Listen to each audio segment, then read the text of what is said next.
আসসালামু আলাইকুম এভরিওয়ান, আশা করছি সকলে ভালো আছেন। আমাদের আজকের রেসিপি সয়া বড়ি বা সোয়াবিন ফল রান্না। আশা করছি আপনাদের সকলের কাছে ভালো লাগবে। আর এই সোয়াবিন ফল রান্নাটা এত সুন্দর হয়েছিল যে আপনারা মাছ মাংস খাওয়াই কিন্তু ভুলে যাবেন যদি আপনারা এই প্রসেসে রান্না করেন।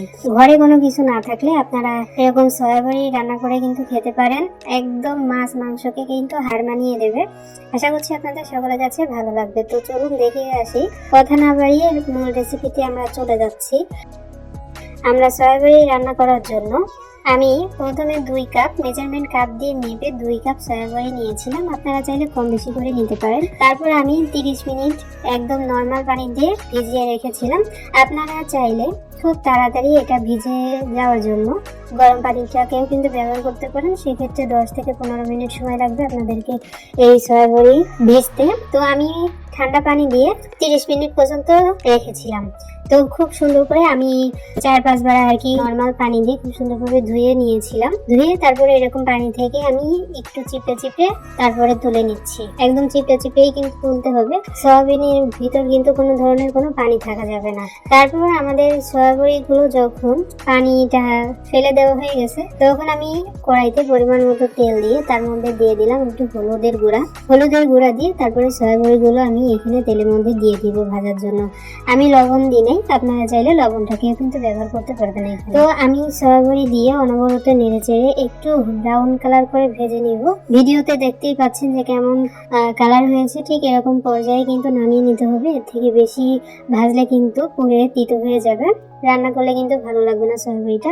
তো অবশ্যই এরকম হালকা ব্রাউন কালার করে কিন্তু আপনাদেরকে ভেজে নিতে হবে। তো অনবরত নেড়েচেড়ে আমি সয়াবড়িগুলো খুব সুন্দর করে ভেজে নিয়েছি। এখন তুলে নিচ্ছি। সয়াবড়িগুলো যখন আমার দোলা হয়ে যাবে তখন আমি একই তেলের ভিতরে আমি আরো একটু তেল দিব।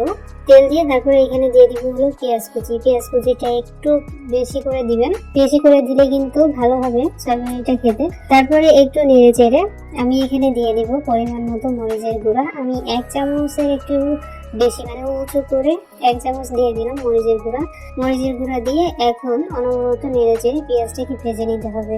আপনারা এই পর্যায়ে যদি মরিচের গুঁড়াটা দেন তাহলে তরকারি কালারটা কিন্তু খুবই সুন্দর আসবে।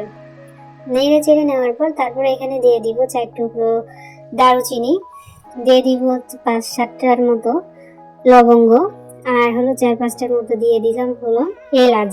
আমি এখানে আস্তটা ব্যবহার করেছি যাতে একটু ফ্লেভার বের হয় তার জন্য। এখন একটু নেড়ে চেড়ে পেঁয়াজটাকে আবারও খুব সুন্দর করে ভেজে নিতে হবে। পেঁয়াজটা যখন একদম সফট হয়ে যাবে তখন এখানে দিয়ে দিব আদা রসুন বাটা। আপনাদের সয়াবড়ি কতটুকু সেই অনুপাতে আপনাদেরকে রসুন আর হলো আদা বাটাটা এখানে ব্যবহার করতে হবে। তো রসুন আর আদা বাটা দিয়ে আমি খুব সুন্দর করে নেড়ে চেড়ে নিব যতক্ষণ না পর্যন্ত আদা রসুনের কাঁচা গন্ধটা চলে যাচ্ছে, ঠিক ততক্ষণ পর্যন্ত। যখন দেখবেন যে মশলা নাড়তে নাড়তে নিচে লেগে যাচ্ছে তখন হালকা করে একটু পানি দিয়ে খুব সুন্দর করে মশলাটাকে কষিয়ে নেবেন। আপনাদের মশলা যতটা ভালো কষানো হবে সয়াবড়ি রান্নাটা কিন্তু ততটাই সুন্দর হবে এবং খেতে কিন্তু অনেক টেস্ট হবে। তো আশা করি বুঝতে পেরেছেন। তো আমাদের মশলাটা যখন খুব সুন্দর করে ভাজা হয়ে যাবে, তেল যখন ছেড়ে দিবে মশলা থেকে, তখন আমি এখানে দিয়ে দিব একটা টমেটো কুচি। আমি তো টমেটো কুচি করে দিলাম, আপনারা চাইলে টমেটো পেস্টটাকেও কিন্তু ব্যবহার করতে পারবেন। এখানে টমেটো দিয়ে মশলার সঙ্গে একটু নেড়ে চেড়ে এখানে দিয়ে দিব 1 চামচ লবণ, 1/2 চামচ হলুদের গুঁড়া, আর 1 চামচ দিয়েছি হলো ধনিয়া গুঁড়া। এগুলো দিয়ে আমি আবারও খুব সুন্দর করে নেড়ে চেড়ে নিব। আর যতক্ষণ না পর্যন্ত টমেটোটা একদম সফট হয়ে যাচ্ছে ঠিক ততক্ষণ পর্যন্ত কিন্তু আপনাদেরকে মশলাটাকে কষিয়ে নিতে হবে। অল্প জালে মশলাটাকে খুব সুন্দর করে অনবরত নেড়ে চেড়ে মশলাটাকে কষিয়ে নেবেন। মশলাটা যখন ভালো করে কষানো হয়ে যাবে আর টমেটোটা যখন একদম মশলার সঙ্গে মিশে যাবে তখন আমি এখানে দিয়ে দিব আগে থেকে ভেজে রাখা সয়াবড়িটা দিয়ে আমি এখানে আবারও খুব সুন্দর করে নেড়ে চেড়ে মিশিয়ে নিব। তো দেখতে পাচ্ছেন আমি খুব সুন্দর করে কিন্তু নেড়ে চেড়ে মিশিয়ে নিলাম। আর যদি দেখেন যে নিচে লেগে যাচ্ছে তাহলে অল্প করে একটু পানি দিয়ে তারপরে আবারও খুব সুন্দর করে নেড়ে চেড়ে সয়াবড়িটাকে কষিয়ে নিতে হবে। সয়াবড়িটা যত ভালো কষাতে পারবেন ততই কিন্তু খেতে খুবই সুন্দর লাগবে। মেন কথা হচ্ছে আপনাদেরকে ভালো করে মশলা এবং সয়াবড়িটাকে কষিয়ে নিতে হবে। তো দেখতে পাচ্ছেন আমি যে সামান্য একটু পানি দিয়েছিলাম, এই পর্যায়ে আমি ঢাকা দিয়ে ঢেকে দিব। আর চুলার ফ্লেমটাকে আমি একদম লোতে রেখে তারপরে সয়াবিনটাকে রান্না করে নিব, অর্থাৎ কষিয়ে নিব। তো আমি প্রায় 10 থেকে 15 মিনিট পর্যন্ত কিন্তু আমি কষিয়ে নিয়েছি। অল্প একটু পানি দিয়ে আমি 10 থেকে 15 মিনিট মতো কষিয়ে নিয়েছি অল্প আঁচে। তো দেখতে পাচ্ছেন আমাদের মশলাটা কিন্তু ভাজা ভাজা প্রায় হয়ে গেছে। দেখতে পাচ্ছেন আপনারা আমাদের সয়াবিনটা কিন্তু কষানো হয়ে গেছে, তেল ছেড়ে দিয়েছে অলরেডি, দেখতে পাচ্ছেন আশা করছি। তো এই পর্যায়ে আমি আরও কিছুটা পানি দিয়ে দেব একদম সম্পূর্ণ রান্না করার জন্য।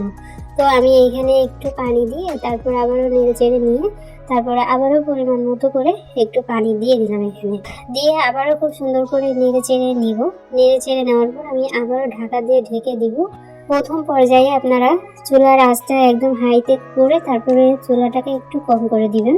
মানে যখন বলক চলে আসবে, সয়াবিনতে যখন বলক চলে আসবে তখন আপনারা আঁচটাকে একটু কম করে দিয়ে তারপরে একটু সময় দিয়ে রান্না করে নেবেন। তো দেখতে পাচ্ছেন আমাদের ইতিমধ্যে প্রায় রান্নার শেষের পথে আছি। আর এই পর্যায়ে আমি দিয়ে দিচ্ছি 4-5টা ফালি করা কাঁচা মরিচ, আর হলো গরম মশলা, আর হলো জিরা গুঁড়ো আমি এখানে দিয়ে আবারও খুব সুন্দর করে নেড়েচেড়ে ঢাকা দিয়ে ঢেকে রাখবো।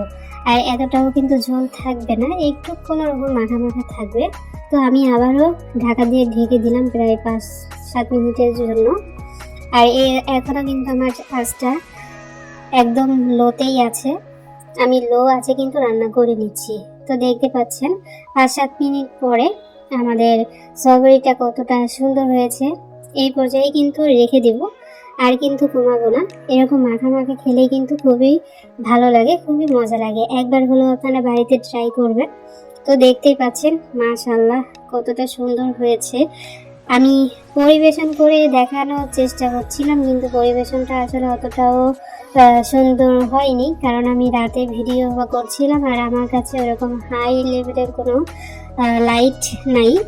মোবাইলের আলো দিয়ে যতটুকু দেখাতে পেরেছি আমি ঠিক ততটাই দেখিয়েছি আপনাদেরকে, আপনাদের সামনে প্রেজেন্ট করেছি। আশা করছি আপনারা বাড়িতে এই একই প্রসেসে রান্না করে দেখবেন, আর দেখবেন যে কতটা সুন্দর একটা কালার এসেছিল। আর খেতে তো দুর্দান্ত হয়েছিল, টেস্টের কথা আমি আর বলবোই না। আপনারা অবশ্যই বাড়িতে রান্না করে খাবেন, আর অবশ্যই আমাকে কমেন্টস করে জানাবেন যে আমাদের আজকে সয়াবিন রান্নাটা কেমন হয়েছে। মাছ মাংস না থাকলেও কোনো সমস্যা নেই, এরকম একটু প্রসেস করে রান্না করলেই কিন্তু আপনাদের একদম খাওয়া হয়ে যাবে। মূলত আমাদের আজকের রেসিপি এতটুকুই ছিল। সবাই অনেক ভালো থাকবেন, সুস্থ থাকবেন। আমাদের পরবর্তী ভিডিও দেখার আমন্ত্রণ জানিয়ে আজ এখানে বিদায় নিচ্ছি। আল্লাহ হাফিজ।